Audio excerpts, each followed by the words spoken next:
Much Ado About Nothing, Act 2, Scene 2. Don John says to Braccio, "It is so. The Count Claudio shall marry the daughter of Leonardo." And Braccio is like, "Yea, my lord, but I can cross it." And John is like, "Any bar, any cross, any impediment will be medicinal to me. I am sick in displeasure to him, and whatsoever comes athwart his affection ranges evenly with mine. How canst thou cross this marriage?" And Braccio is like, "Not honestly, my lord, but so covertly that no dishonesty shall appear in me." And John's like, "Show me briefly how." And Braccio's like, "I think I told your lordship a year since how much I am in favor of Margaret, the waiting gentlewoman, to Hero." And John says that, "I remember." And Braccio's like, "I can, at any unseasonable instant of the night, appoint her to look out at her lady's chamber window."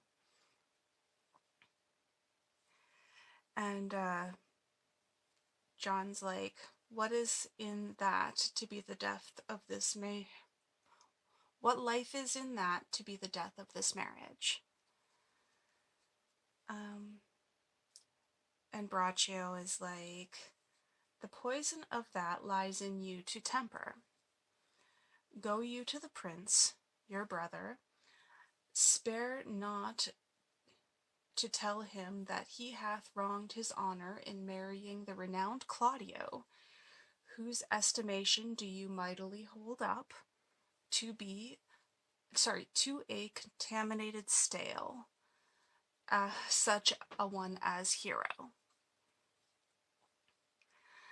So, if you're having trouble understanding this, basically they're plotting to ruin the marriage by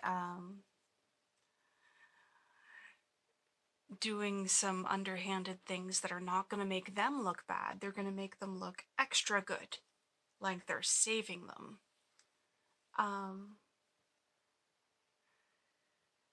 And Braccio's got the whole thing figured out, but John is still trying to figure it out, because I kind of jumped ahead of myself a little there explaining. So how are they going to prove that Hero is a contaminated stale, which is, I guess, if you're using current terms, that would be,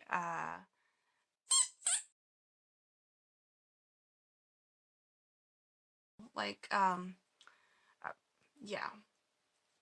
Anyway. Didn't see myself saying that on this, so let's move forward. So John's still trying to figure it out and says, "What proof shall I make of that?"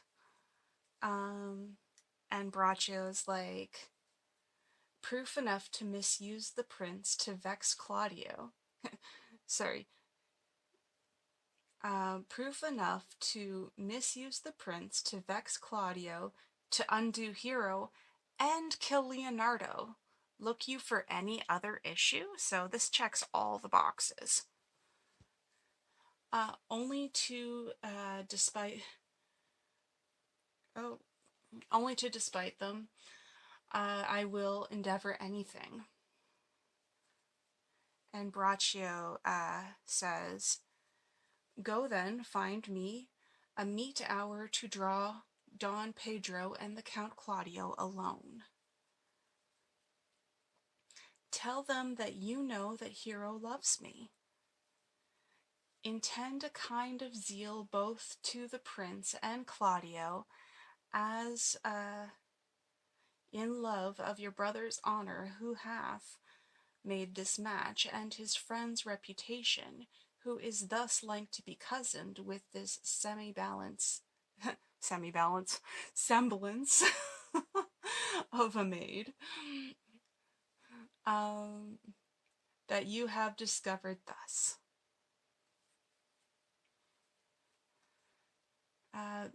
They will scarcely believe this without trial.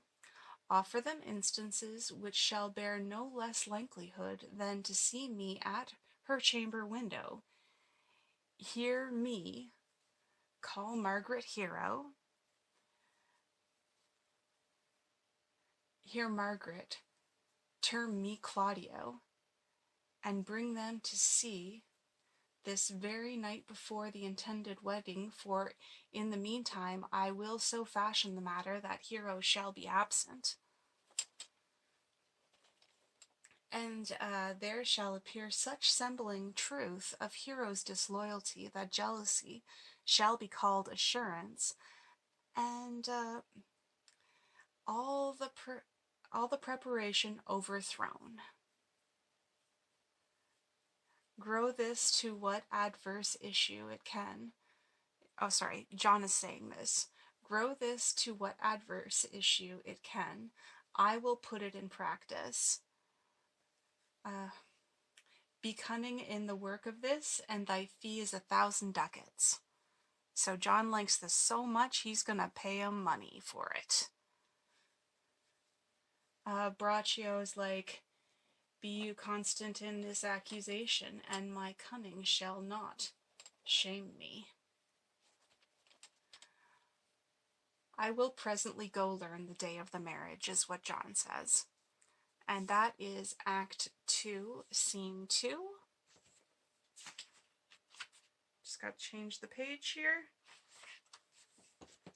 Are we about halfway? Not quite. Okay, so now we're completely switching scenes again to Act 2, Scene 3, and we're in the garden with Benedict alone. And Benedict is thinking out loud. I do much wonder that one man seeing how much another man is a fool when he dedicates his behaviors to love,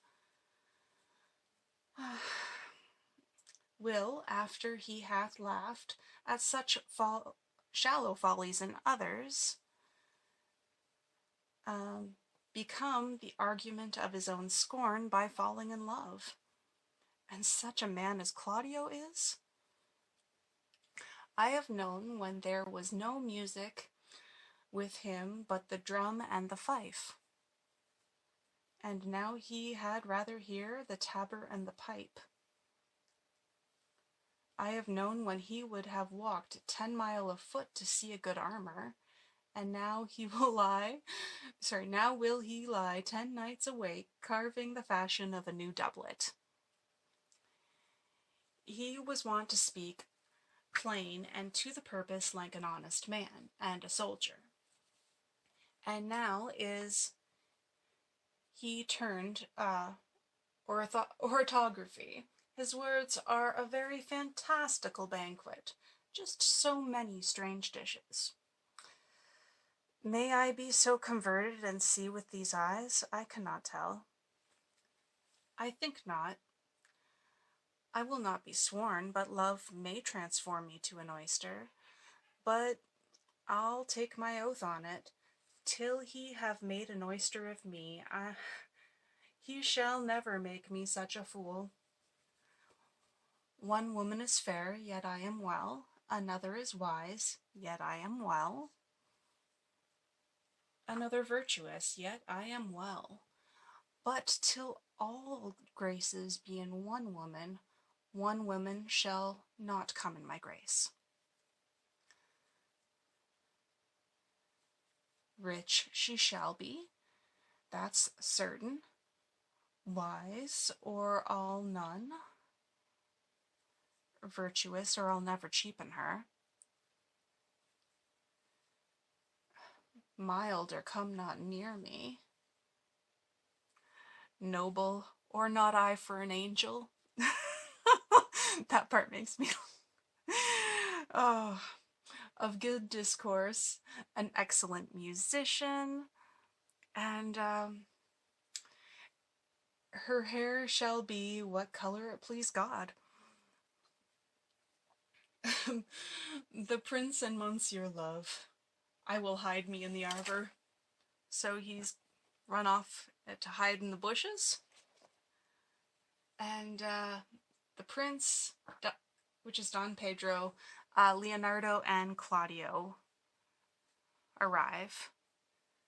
And Pedro's like, come, shall we hear this music?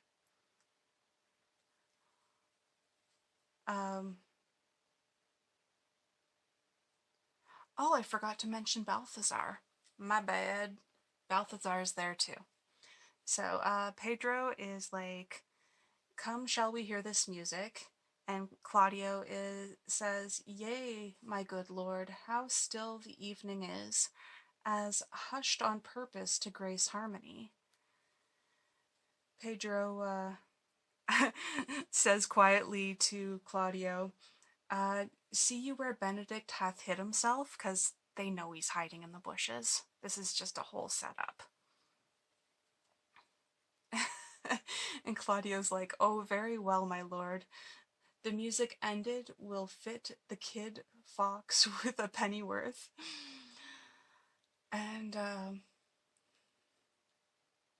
Pedro's like, yeah. Pedro's like, come, Balthazar, we'll hear that song again. And Balthazar says, oh, good lord, tax not my bad voice to slander music any more than once. And Pedro's like, it is the witness still of excellency to put a strange face on his own perfection. I pray thee sing, and let me woo no more. And Balthazar's like, well, because you talk of wooing, I will sing.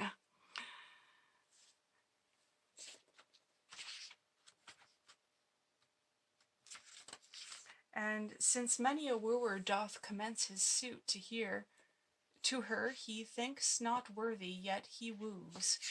Oh, did I? Yeah, okay. Sorry guys, Balthazar is still talking. He says, because you talk of wooing, I will sing. Since many a wooer doth commence his suit to her he thinks not worthy, yet he woos. Yet will he swear he loves. And, oh, whoa. So Pedro says, or if thou wilt hold longer argument, do it in notes. And Balthazar's like, note this before my notes. There's not a note of mine that's worthy of noting. And why these are very crocheters. What? I didn't realize the word crochet was in here. Okay. Okay. Why these are very crocheters that he speaks. Very crochets that he speaks. Notes, forsooth, and nothing. Now divine air, his soul... Oh, Benedict is chiming in here, but from the bushes, and thinks nobody can hear him. He says, now divine air, his soul ravished. Is it not strange that sheep's guts should hale souls out of men's bodies? Well, a horn for my money, when all's done. And then Balthazar does this song, and I really enjoy this poem. Sigh no more, ladies, sigh no more. Men were deceivers ever, one foot on sea and one on shore, to one thing constant never. Then sigh not so, but let them go, and be you blithe and bonny, converting all your sounds of woe into hey, nonny, nonny. Sing no more of ditties, sing no more of dumps so dull and heavy. The fraud of man was ever so, since summer first was leafy. Then sigh not so, but let them go, and be you blithe and bonny, converting all your songs of woe all your sounds of woe into hey, nonny, nonny. So then Pedro says, by my troth, a good song. And Balthazar's and an ill singer, my lord. And Pedro is like, ha, no, faith, thou sing'st well enough for a shift. Benedict says, and had he been a dog that should have howled thus, they would have hanged him. And I pray, God, his bad voice bode no mischief. I had as lief have heard the night raven come what plague could. Wow, that was really stuttery. Let me try again. And had he been a dog that should have howled thus, they would have hanged him. And I pray God that his bad voice bode no mischief. I had as lief have heard the night raven come what plague could have come after it. And Pedro is back to Pedro, and he says, yea, Mary, dost thou hear, Balthazar? I pray thee, get us some excellent music for tomorrow night. We should have it at the Lady Hero's chamber window. And Balthazar is like, the best I can, my lord. Pedro says, do so. Farewell. And he's saying goodbye to Balthazar specifically. So now Claudio's like, oh, I stalk on, the fowl sits. I did never think that lady would have loved any man. And Leonardo's like, no, nor I, but most wonderful that she should dote on Signor Benedict, whom she hath in all outward behaviors seemed ever to abhor. And Benedict's like, is it possible the wind in that corner? And Leonardo's like, by my troth, my lord, I cannot tell to think of it, but that she loves him with the enraged affection, it is past the infinite of thought.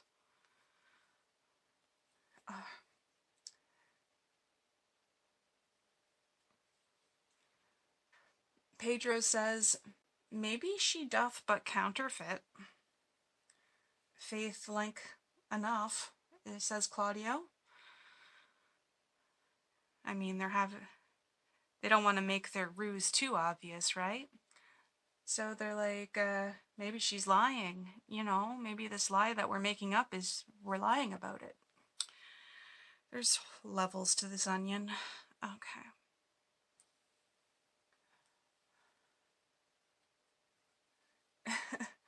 So Leonardo's like, oh God, counterfeit. There was never counterfeit of passion came so near the life of passion as she discovers it. Why, what effects of passion shows she?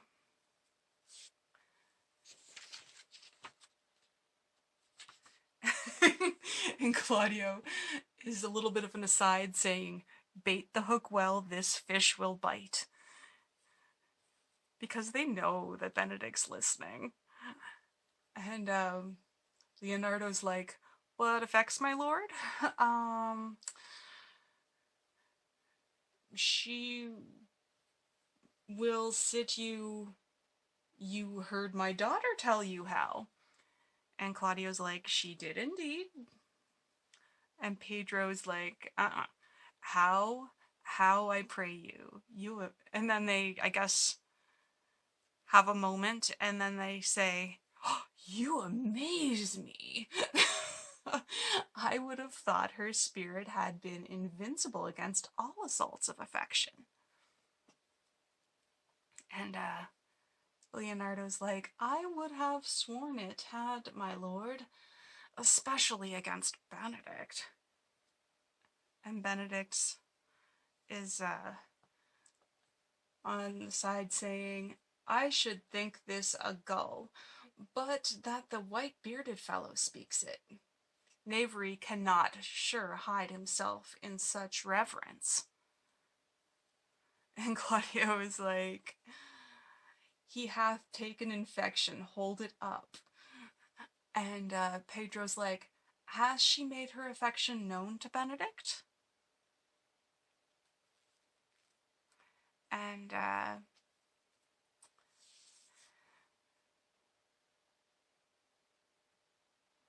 Leonardo's like, no, and swears she never will. That's her torment. And I'm going to continue this in the next episode. Thanks so much for watching. See you next time.